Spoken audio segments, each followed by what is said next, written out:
Welcome back to my channel explore with Vani. और आज मैं आपको अपने साथ लेके जा रही हूँ उत्तराखंड की बहुत ही खूबसूरत सी जगह जिसका नाम है चमोली। जी हाँ, आज हम चमोली जा रहे हैं। हम लोग पहले जाएंगे जोशीमठ जो कि चमोली में ही पड़ता है। तो हमारा सफ़र शुरू हो गया था सुबह 6 बजे और अभी हम रुके हैं तीन धारा एक स्पॉट है जहाँ पे जनरली जब लोग निकलते हैं तो वहाँ ब्रेकफास्ट के लिए रुकते हैं, क्योंकि हम लोग मॉर्निंग में बहुत जल्दी निकल जाते हैं क्योंकि इवनिंग तक हमें जोशीमठ या चमोली पहुँचना होता है। तो हम लोग मॉर्निंग में निकल के हमने ब्रेकफास्ट कर लिया है और हम लोग करीब 4 बजे के आसपास हम लोग पहुँचे हैं जोशीमठ। और हम लोग रात को रेस्ट करने के बाद नेक्स्ट डे हम लोग निकले यहाँ से सीधे औली की तरफ। औली अपनी स्कीइंग के लिए बहुत फेमस है। वहाँ काफ़ी स्नोफॉल होता है, काफ़ी बर्फ़ रहती है, तो स्कीइंग के लिए बहुत फेमस है। जोशीमठ से औली का किराया देखा जाए तो 15-16 किलोमीटर है और सीज़न के टाइम पे 1000 रुपये के आसपास आपसे ले लेंगे। तो देखिए अभी हम पहुँच चुके हैं औली और ये है औली का फेमस। हालांकि यहाँ पे बर्फ़ बहुत कम थी। लोगों से पूछा तो लोगों ने बोला इस साल तो बर्फ़ ही नहीं है। तो हम लोग तब भी पहुँच गए। पुलिस के साथ साथ रहते रहते हमें हर जगह घूमने का मौका मिल जाता है। तो ये है लिफ्ट चेयर लिफ्ट, जो कि जिसमें मैं पहली बार बैठी हूँ। थोड़ा डर लग रहा था ऑब्वियसली कि सेफ्टी की कोई प्रिकॉशंस नहीं थे, बेल्ट नहीं थी बट फिर भी हम लोग बैठ गए। तो हम पहुँचे औली, जिसका वन साइड का किराया था 500 रुपीज़। यानी अगर आप ऊपर जा रहे हो, ऊपर से नीचे आ रहे हो तो 1000 रुपीज़ आपका पर हेड लगेगा। तो ये ओवरऑल जो इसकी डिस्टेंस है वो 800 मीटर्स के आसपास है। और ये जो सामने आप देख रहे हैं ये पूरा स्कीइंग फील्ड है, जिसमें जब काफ़ी बर्फ़ रहती है तो लोग स्कीइंग के लिए स्पेशली यहाँ आते हैं, जिसका पूरा डिस्टेंस भी 800 मीटर्स के अराउंड है। तो ये है औली। चलिए अभी हम जा रहे हैं ऊपर की तरफ। ये बहुत ही खूबसूरत सा है, तो ऊपर चलते हैं, घूमते हैं।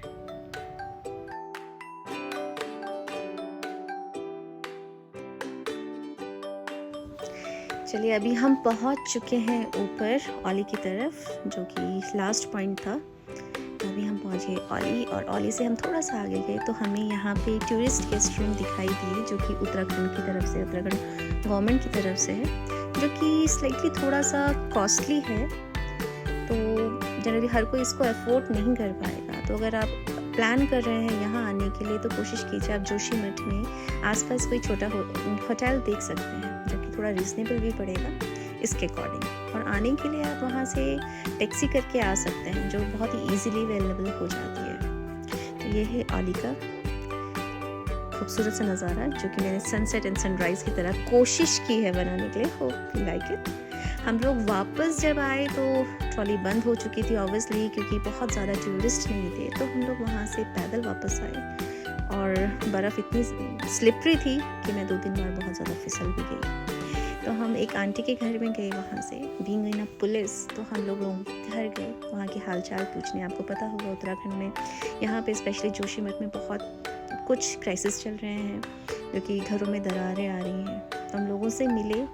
यहाँ के लोग बहुत ही वेलकमिंग हैं। आप जब जाएंगे तो पानी, चाय, नाश्ता वगैरह आपसे पूछेंगे। खूबसूरत एरिया के साथ साथ हम लोगों से मिले और एक बहुत ही प्यारा सा छोटा सा कुत्ता हमें मिला, जो बहुत ही क्यूट सा था।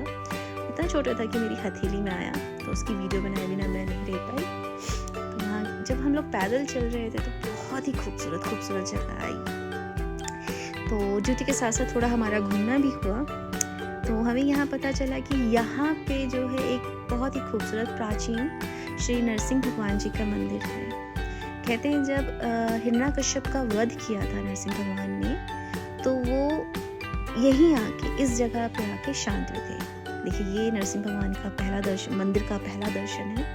तो अभी हम चलते हैं नरसिंह भगवान जी के दर्शन करने के लिए। और हाँ, यहाँ पे हमारी एक बहुत ही अच्छी बात ये हुई कि कहते हैं कि जब बद्रीनाथ के कपाट बंद होते हैं तो श्री बद्री विशाल यहाँ पे आके ठहरते हैं। तो हम इतने लकी थे कि हमें, क्योंकि बद्रीनाथ ऑब्वियसली बंद था, तो हमें बद्रीनाथ जी के दर्शन यहीं हो गए श्री नरसिंह भगवान जी के साथ में।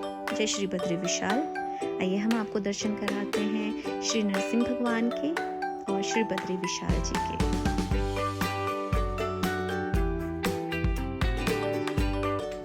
यहाँ पे हमने एक चीज़ पढ़ी कि यहाँ पे लिखा हुआ था जब तक ज्योतिर्मठ जोशीमठ को पहले ज्योतिर्मठ कहा जाता था, जब तक यहाँ पे श्री नरसिंह भगवान अपने कलागृहों के सहित विराजमान रहेंगे तब तक ही जो बद्रीनाथ की यात्रा है सुगम रहेगी।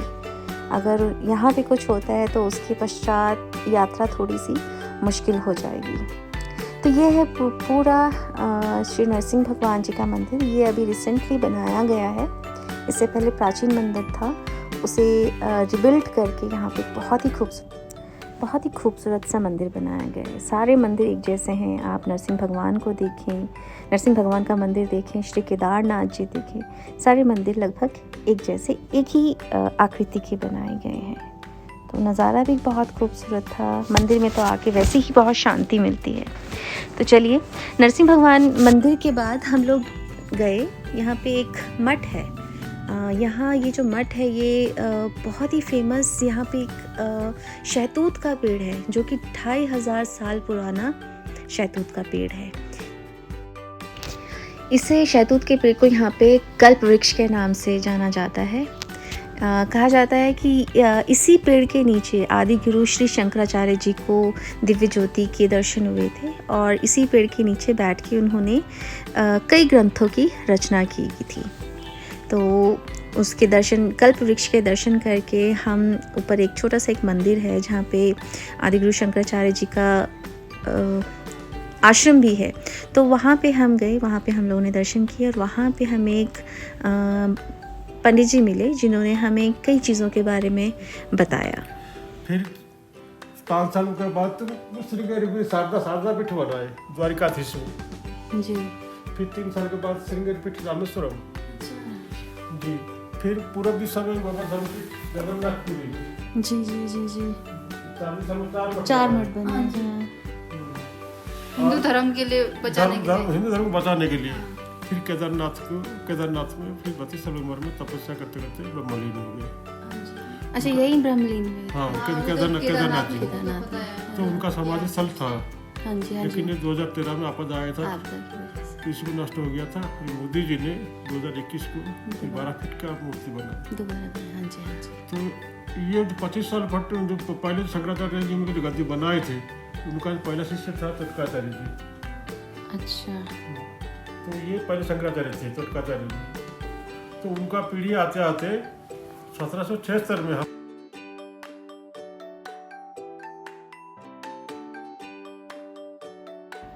श्री बद्री विशाल और श्री नरसिंह भगवान जी के हमें बहुत अच्छे दर्शन हुए। फिर हम लोग श्री जो अमर कल्प वृक्ष है उसके दर्शन किए। उसके बाद हम लोगों ने पंडित जी से हमें बहुत ज्ञान की बातें मिली। फिर हम लोग निकले जोशीमठ से तपोवन की तरफ। तपोवन भी अपनी खूबसूरती के लिए फेमस है। वहाँ पे एक बहुत ही हॉट स्प्रिंग है जहाँ से ज़मीन से एक उबलता हुआ पानी आता है। तो हम लोग उसको देखने के लिए गए, जो कि जोशीमठ से 16-17 किलोमीटर दूर था। अभी लास्ट ईयर आपने देखा होगा, न्यूज़ में काफ़ी आया था। वहाँ पे रेणी गांव पड़ता है जहाँ पे एक हाइड्रो इलेक्ट्रिक कुछ काम चल रहा था टनल का। तो वहाँ से ऊपर जो धौली गंगा है उसमें फ्लड आया था, जिसमें कई सारे मजदूर बेचारे मर गए थे। चलिए, तो ये सामने जो आप देख रहे हैं जहाँ से धुआं उठ रहा है, ये है हॉट स्प्रिंग, जो कि नेचुरल हॉट स्प्रिंग है, जो ज़मीन से निकल रहा है पानी उबलता हुआ। तो आइए मैं आपको दिखाती हूँ। तो आप यहाँ पे ना इसकी थोड़ी सी ना बुलबुलों की आवाज़ भी सुन सकेंगे। यहाँ इतना गर्म पानी है कि अगर आप हाथ लगाएंगे तो जल जाएगा। और एक और अच्छी बात, यहाँ पे ना आपको मुल्तानी मिट्टी बहुत अच्छी मिलती है। अगर आप यहाँ आएँ तो मुल्तानी मिट्टी ज़रूर लेके जाएं। इससे क्या है, अगर आपके फेस पे पिंपल्स हैं, झाइयाँ हैं, तो उसके लिए बहुत ही बेनिफिशियल है।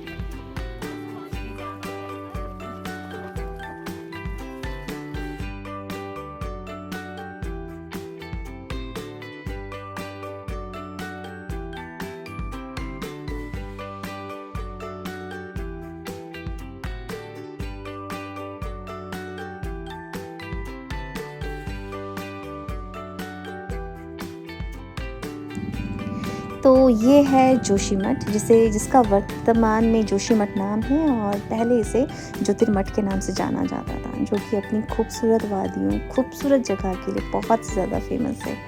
आप आइए, यहाँ भगवान के दर्शन कीजिए और बहुत ही खूबसूरत जगह का आनंद लीजिए। Hope you like it, and if you like it so please like, subscribe and comment, and please do let me know that what kind of improvement should I do to improve my vlog.